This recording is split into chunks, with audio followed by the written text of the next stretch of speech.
So a lot of you have very similar ideas about the mother, which included tracking down Andrea, the daughter of the first victim. I tried searching schools in the area and looking through their past students to see if there were any Andreas that fit the description that my grandfather gave me, which was basically just green eyes. Andrea would have to be about 48 years old.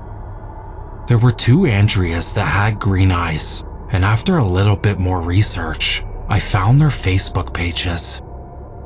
The first Andrea's mother was still alive, and the other Andrea's mother had died only 6 years ago, so there was no way it was either of them. The hunt for Andrea was starting to stress me out. There was so many Andreas who live, or at one point lived in LA.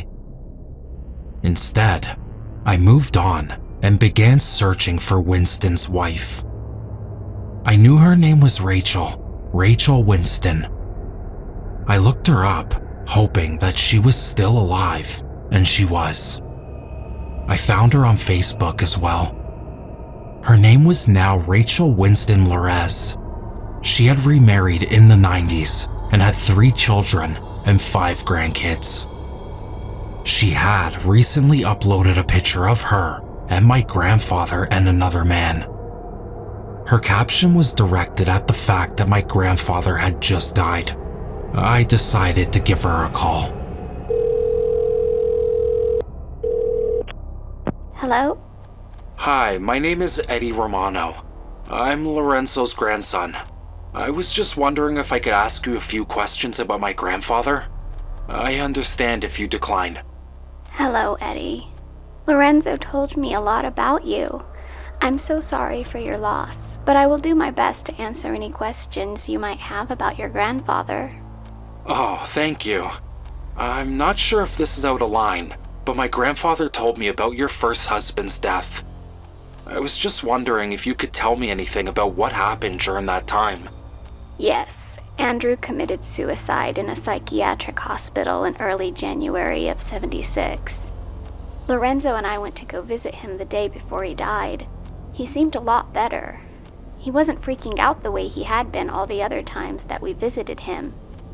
I thought he was going to get out of there soon. And he did, just not in the way I expected. I'm sorry. I know this may sound weird, but my grandfather told me that Andrew kept mentioning the mother. He said that was the reason why he was admitted in the first place. How do you know about that? My grandfather told me the story about the little girl, and all the other deaths. Yes, Andrew was traumatized by this mother thing. I thought I would be helping him by putting him in the hospital. I thought he would be safe there. Your grandfather and I worked to figure out just what this thing was. But after Andrew's death, we stopped. Why is that? Because he forgot. Your grandfather didn't remember any of the research we had done.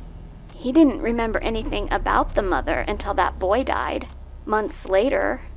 Then it was like everything had come back to him, but I wanted nothing to do with any of that anymore. Can you just tell me what it is that you and my grandfather found out about the mother? He left me a box and stuff, all containing details of what he remembered about the case, but there isn't much for me to work off of. None of the victims are named except for Winston, and I tried tracking down the daughter of the first woman who died, but I wasn't able to find anything.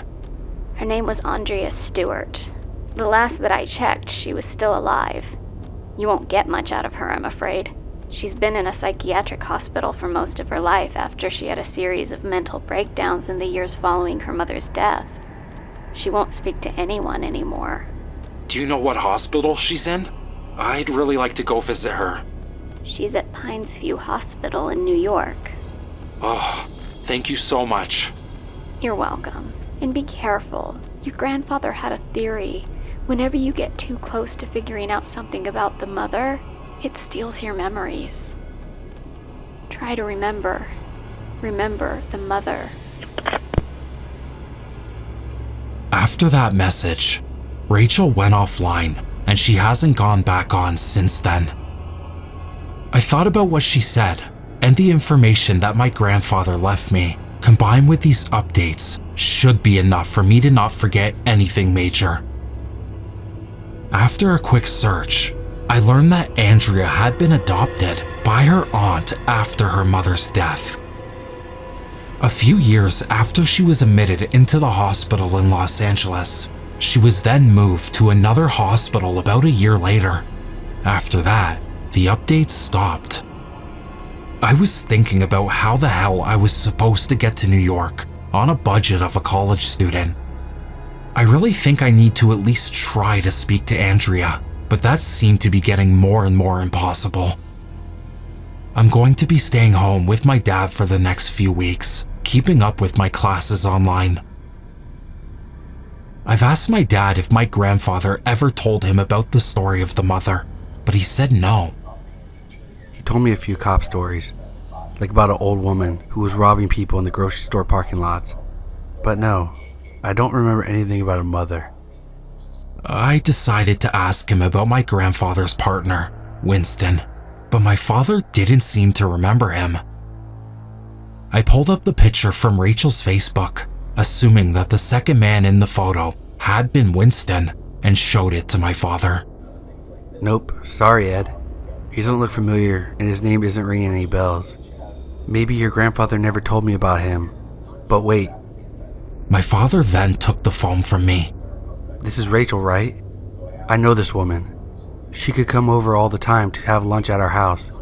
She gave me a small wooden toy horse once. But you don't remember her husband?